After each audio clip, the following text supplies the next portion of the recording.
ഇന്ന് എൻ്റെ ബർത്ത്ഡേ ആയിരുന്നു. ബർത്ത്ഡേക്കാളുപരി ഞാൻ വിചാരിച്ചിരുന്നത് ഒരു ഗെറ്റ് ടുഗെദർ. ഞങ്ങൾ മലയാളികളായിട്ട് 3 എക്സ്പാട്രിയേറ്റ്സ് ഇപ്പോൾ ഇവിടെ ഉള്ളൂ കേട്ടോ. പിന്നെ ഉള്ളത് സാർമാരാണ്, പിന്നെ ഒരു ഹൈദരാബാദി മിസ്സാണ്. കുറേ ഞങ്ങളൊരു ഇങ്ങനെ ഗെറ്റ് ടുഗെദർ പ്ലാൻ ചെയ്തിട്ട്. അപ്പോൾ എൻ്റെ ബർത്ത്ഡേസ് ഒന്നും അങ്ങനെ ആഘോഷിക്കാറൊന്നുമില്ലായിരുന്നു. അപ്പോൾ ഇന്ന് ഞാൻ അങ്ങനെ ബർത്ത്ഡേ ആയിട്ടല്ല, ജസ്റ്റ് ഒരു have A get together like lunch എന്തെങ്കിലും ഉണ്ടാക്കാമെന്ന് കരുതി അങ്ങനെ ഒന്ന് കൂടി. അപ്പോൾ എനിക്ക് ഭയങ്കര സന്തോഷം. നമ്മളൊരു ഗിഫ്റ്റ് ഒന്നും നമുക്കറിയാം, നമ്മളുടെ കൂടെയുള്ള ടീച്ചേഴ്സ് അവരുടെ ഓരോ കാര്യങ്ങളെല്ലാം നമുക്കറിയാം, എല്ലാവരും ഒരേ കാറ്റഗറിയാണ് കേട്ടോ. അപ്പോൾ എന്താണെന്ന് വെച്ചിട്ടുണ്ടെങ്കിൽ ഗിഫ്റ്റ് കിട്ടിയതൊക്കെ ഭയങ്കര സന്തോഷമായിരുന്നു കേട്ടോ. വളരെ ഒരു ഗിഫ്റ്റ് എന്നതിലുപരി അവർ വരിക, നമ്മളുടെ കൂടെ കുറച്ച് സംസാരിച്ചിരിക്കുക, നമ്മൾ കുറച്ച് ഗോസിപ്സൊക്കെ പറഞ്ഞ് നമ്മൾ പല കാര്യങ്ങളൊക്കെ ഇങ്ങനെ കളിച്ച് ചിരിച്ചൊക്കെ ഇരിക്കുക. അതാണ് കേട്ടോ പ്രവാസി ആസ് എൻ എക്സ്പാട്രിയേറ്റ് എന്ന് പറയുമ്പോഴത്തേക്കും നമുക്ക് കിട്ടുന്ന സന്തോഷം. We are away from the family. അതിനിടയ്ക്ക് നമ്മൾ നമ്മുടെ ഫാമിലിക്ക് അവർ ഫുഡ് കഴിക്കുമ്പം അവരുടെ കൂടെ വീഡിയോ കോൾ വിളിച്ച് അതിൻ്റെ സ്ക്രീൻഷോട്ട് എടുക്കാതെ നമ്മളെ കൊണ്ട് പറ്റത്തുള്ളൂ. എന്താ പറയുക, ഇപ്പോൾ എൻ്റെ കൂടെയുള്ള ഒരു ടീച്ചറാണെങ്കിൽ ഒരു 9 years ആയിട്ടോ. ഞാനിപ്പോൾ ഗോയിങ് ടു ബി 12 years ആവുന്നു, സെയിം ഐലൻഡിൽ തന്നെ.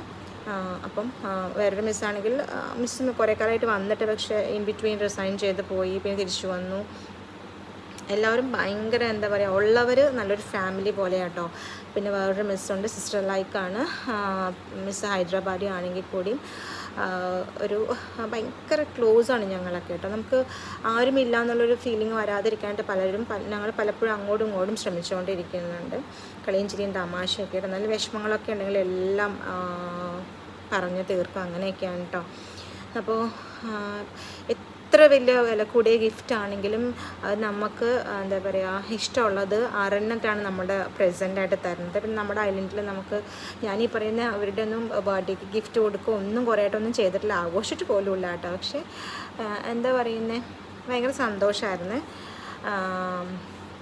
ഗിഫ്റ്റിനേക്കാളും ഉപരി എനിക്ക് സർപ്രൈസായിട്ടൊരു കാര്യം ഉണ്ടായിരുന്നു. എൻ്റെ ഒരു മിസ്സിൻ്റെ അടുത്ത് ഞാനിങ്ങനെ ഫെറാറോ റോഷനൊക്കെ നമുക്ക് എടുത്താൽ പൊങ്ങാത്ത വിലയാണ്. അപ്പോൾ ഞാൻ പറഞ്ഞു, അയ്യോ ഇതിങ്ങനെ നമ്മളെങ്ങനെയാണ് മേടിക്കുന്നത്, ഭയങ്കര കാശാണല്ലോ എന്ന് പറഞ്ഞിട്ടോ.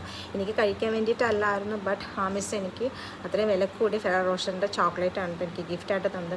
പിന്നെ സെൻറ്റിൻ്റെ കാര്യമാണെങ്കിൽ സ്പ്രേ ഇല്ല എന്ന് പറഞ്ഞ് സ്പ്രേ അടക്കം മേടിച്ചുകൊണ്ട് തന്നതാണ് കേട്ടോ എൻ്റെ ഫ്രണ്ട്.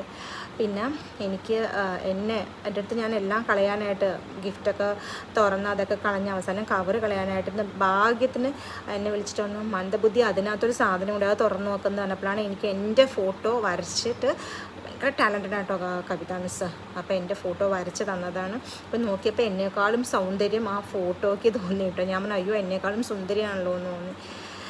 ഇതാണ് പ്രവാസിയായ എൻ്റെ ഈ പ്രാവശ്യത്തെ ബർത്ത്ഡേ വിശേഷങ്ങൾ കേട്ടോ.